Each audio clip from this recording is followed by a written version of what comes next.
Welcome to another episode of Dinner Starts Here. We're at Bren Farms today with Rick and Betty. Thanks for having me.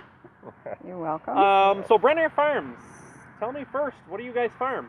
Well, thank you very much for coming here today, Andrew. And we farm crops, and we have laying hens, so we're egg producers. And another part of our business, we have a decal seed dealership. So you're also selling seed to other farmers then? That's right. We sell corn seed and soybean seeds to other farmers, to neighbors and friends. Oh, very good. Well, we're here today. We've done a laying farm video before. I haven't done a seed dealership. I might have to do that one, but we're here for the grain side of it because, I'll look behind me. You've got soybeans to harvest today. That's what we want to talk about. What does your grain farm look like? What's involved in your grain farm? Okay, we grow grain corn, soybeans, and winter wheat. And today we're in a soybean field. All right. Well, maybe we'll hop in the combine first. Auto steer, Yep. driven by GPS. Be pretty similar to the GPS technology that all the newer cars would have today. So it's just locked on the satellites in the sky and is able to steer down the field. Accuracy is probably an inch or two. That's amazing, because how wide of a space are we combining at once here? We're combining 35 feet, and we're combining 35 feet of soybean rows. So the corn was planted with GPS, so the rows are straight. We used GPS to plant the soybeans exactly between the rows, and now we're using GPS in the combine to combine right straight down the rows and follow the rows. Isn't that? Now, I've seen before, and maybe you can help me out, at the end, you finish this field, you get a map at the end. Yes, that and tells we're you mapping here all what? the time too. Oh, you've got, what's at your iPad? Yep, got the iPad. So then you get a map like that that's got, there's some red, some green, some yellow. What's your iPad telling you? This map right now is mapping yield, soybean yield. And we'll take that map and use it probably as a guide for soil testing to check fertility in the field in certain spots.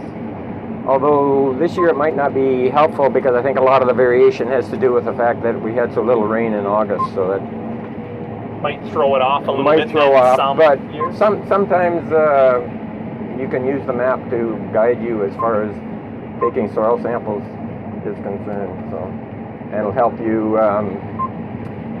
find out if there's a problem. Maybe there's a pH problem in the field or a lack of a certain nutrient, and you're able to correct that. So, isn't that's quite a bit of that's a lot of fine detail that goes into a pretty big field.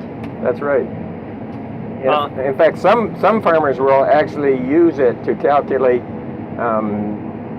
the nutrients that have been used by the growing crop, and specifically they'd be looking at phosphorus and potash or potassium, and then they would write a prescription that they would be able to put in a fertilizer spreader that would spread the appropriate nutrients back in the field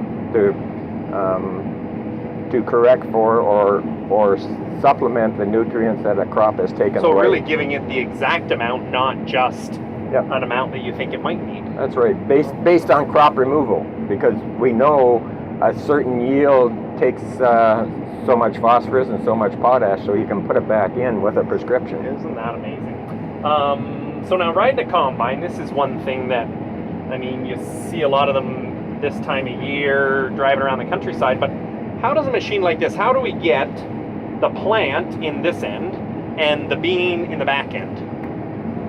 Okay, what we've got here is a cutter bar or a knife that cuts the beans off very close to the ground, a reel that sweeps the knife back into an auger which draws the bean plants with the soybeans on it into the center of the combine and feeds them up into a rotating drum with some fingers on it that break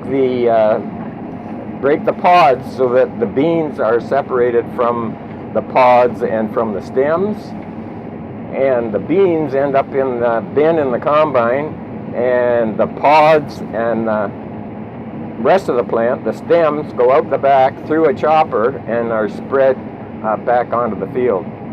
Oh, just like that, and then stick the arm out and drop it in a wagon. That's right. We're going to do that here when we get to the end of the field. So then, after you get it in the wagon, what happens to the soybean then? We'll take the soybeans to our elevator. If they're dry, we'll put them straight in a storage bin, and if they're not dry, we'll put them through a drying system so that they're dry, and they have to be about 13% to be considered dry. We would then ship them from our elevator on trucks to either a couple of crushing plants in Ontario, one's in Windsor, one's in Hamilton, where they would be crushed into soybean oil or vegetable oil, which would be used for all kinds of products, for cooking. I think if you look on the label of many of the items in a grocery store, you'll see that soybean oil would be one of the items. But used for industrial uses as well. Printing ink would be one of the industrial uses that soybean oil would be used for. And then you're left with a meal, a high protein meal after the crushing process, and that meal is used for livestock feed, for cattle, chickens, poultry, used by other farmers. Really? So it's with soybeans, as humans, take what we want, and then we send the rest to livestock as kind of a byproduct for That's it. right. That's yeah. a fairly efficient way of using some of that. Yeah, that's right, yes. All right, Rick and Betty, so we've kind of done the harvest part now, but I wanted to, because there's a sign out right in front of the driveway that says Canadian Foodgrains Bank, and it's something that I think quite a few people, certainly in rural Canada, are familiar with. Maybe we can start with what is the Canadian Foodgrains Bank? So we've always been interested in missions kind of outside of Canada and outreach outside of Canada.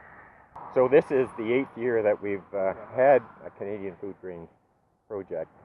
And the project is, and has been every year, we donate the crop from 15 acres on our farm to the Canadian Foodgrains Bank. We do that by taking the actual grain to Cargill, and then they will sell the grain and send the money to Canadian Foodgrains Bank in Winnipeg.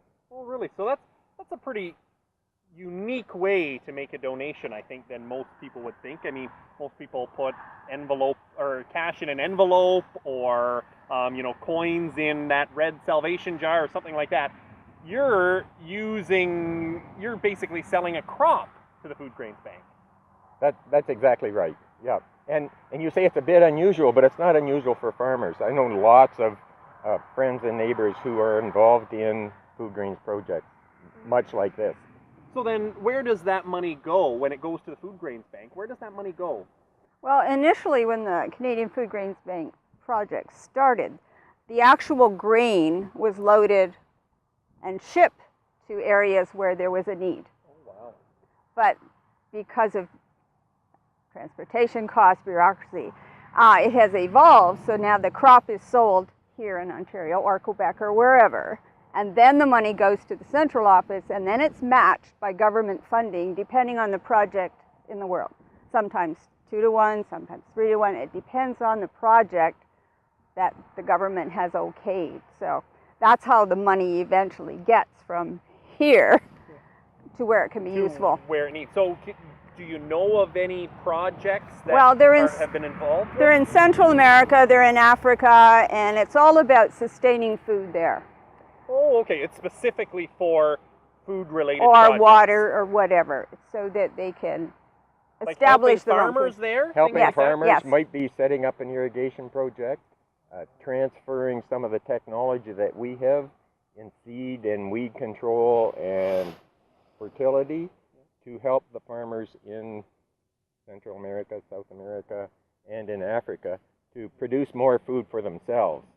Wow, and for their neighbors. Farmers helping farmers, even though it's not your neighbor, it's another farmer who probably desperately needs it in another part of the world. That's right. Using what the tools they've got, the resources they've got, as opposed to us transplanting what we've got there that may not work. Oh, isn't that cool? Well, congratulations on that project, and hope the rest of the harvest goes well. Thanks for joining us today. And thank you for coming.